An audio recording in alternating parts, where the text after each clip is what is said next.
Hello, and thank you for joining me for another video. Yesterday, I went over what EFT was and what it stood for. And in case you missed that video, EFT stands for Emotional Freedom Technique.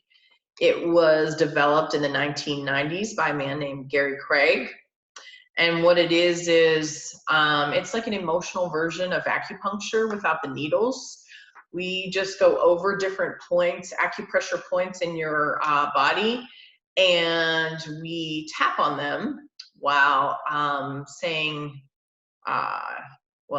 first negative to affirm what you're feeling, and then a positive round to eliminate blockages that may be contributing to whatever condition you are going through right now in your life.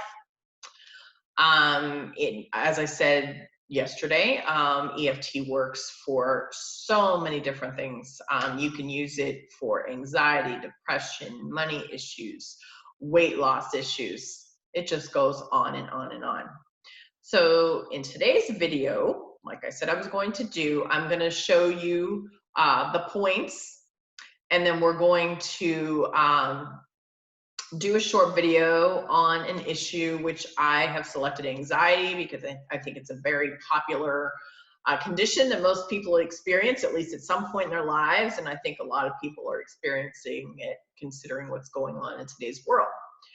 So the points that I'm going to go over are just a shortened version of what the EFT points are, but just know that there are other points. I think most of the EFT practitioners that I see on YouTube, most of them use the shortened version, but just be aware that there are other points. Okay, and so what you would do before you would start an EFT session is, obviously, you would have to know what you want to work on before you could work on anything. So decide what you're going to work on. So today we're working on anxiety. And then you're going to give yourself a number from 0 to 10 to rate the intensity of what you may be feeling. So let's just say, you think about your anxiety level that you're feeling right now. Let's just say you think you're at an 8, okay? And you could write that down, okay? So the first point that we start at is this fleshy point of your hand, the side of your hand. We call this the karate chop point. And this would be used if you did a karate chop, hence that's where it gets its name from. So you would affirm 3 times the condition, the negative condition, the anxiety that you're feeling, and then you're also going to love and accept yourself even though you have this condition. So you do that 3 times again on the karate chop point. And then you would go through the basic tapping points that I'm going to show you right now.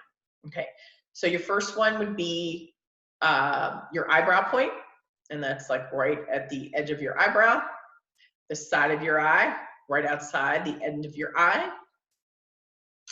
underneath your eye, right on your cheekbone, above your cheekbone, under your nose, right above the lip, under your lip, right in the center of your chin, your collarbone, which if you follow your collarbone down to that little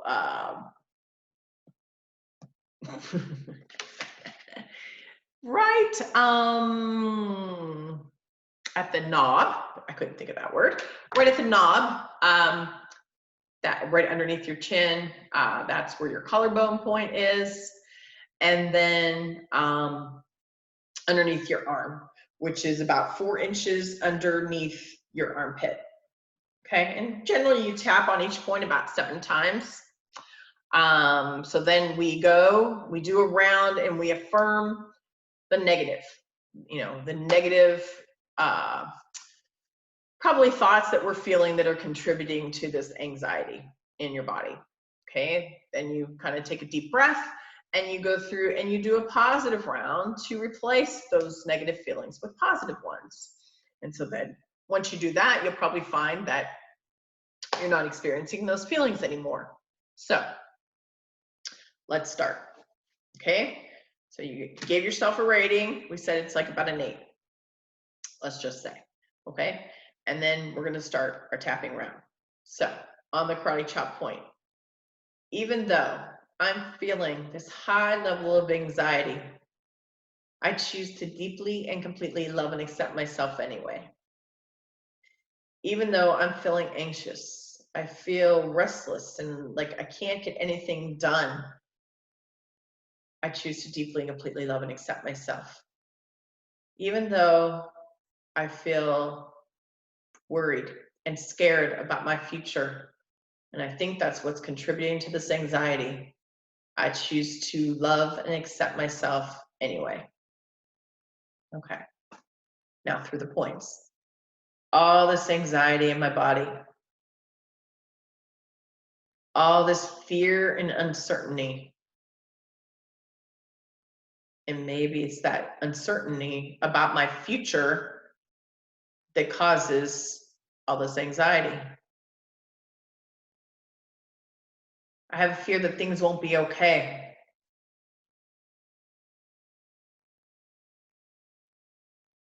I don't know what may happen in my future. And it makes me feel so restless and scared and unsure. I don't trust life. I don't trust life will go right for me. Nothing ever seems to go right for me. I hate these feelings. I'm so scared of even feeling my true feelings. It makes me run out of breath.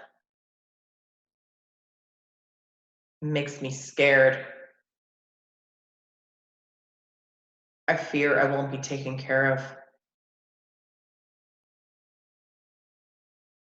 I have no support. God seems to forget about me sometimes. That makes me really scared and angry.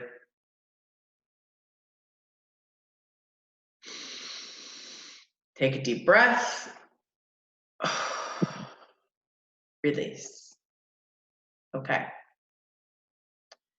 Now we're going to go through and do a positive round. But even in the midst of all this anxiety,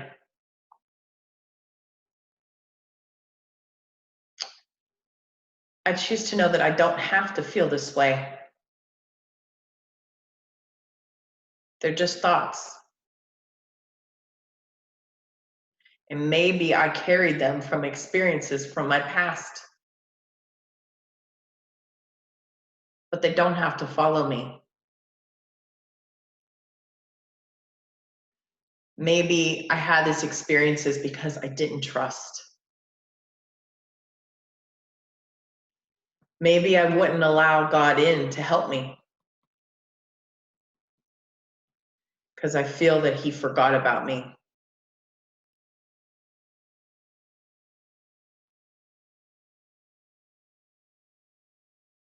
And I hate myself for this.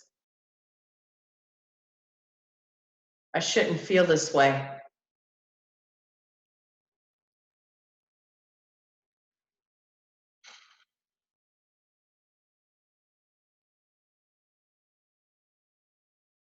I'm choosing to learn to relax. I'm choosing to opening myself up to trusting more.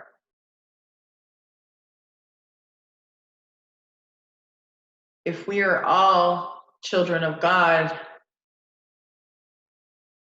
then He wouldn't forget about any of His children. Maybe that includes me.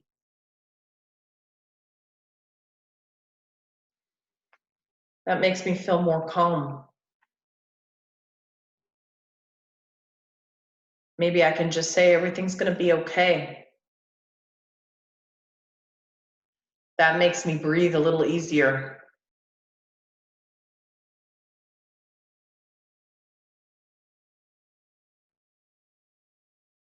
I'm letting go of all things anxiety.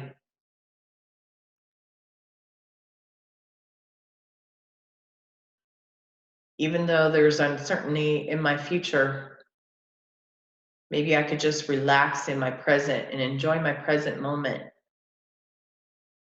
And maybe in that relaxation, it opens me up to a more positive future.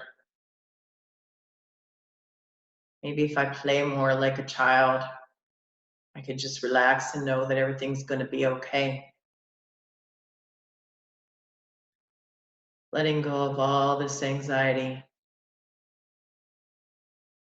Ah, that feels so much better. Take a deep breath.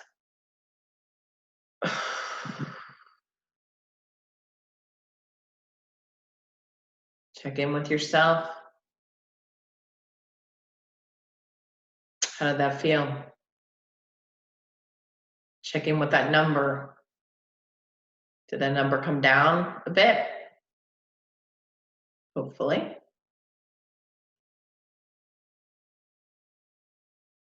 So if it didn't come all the way down, which it probably didn't, probably take a few rounds for it to fully come down to a 1 or a 0. Keep repeating the sequence until you get to that lower number. And I hope you found this video informing, and I hope you will join me for another video, and consider liking this video if you did enjoy it, and subscribe to my channel.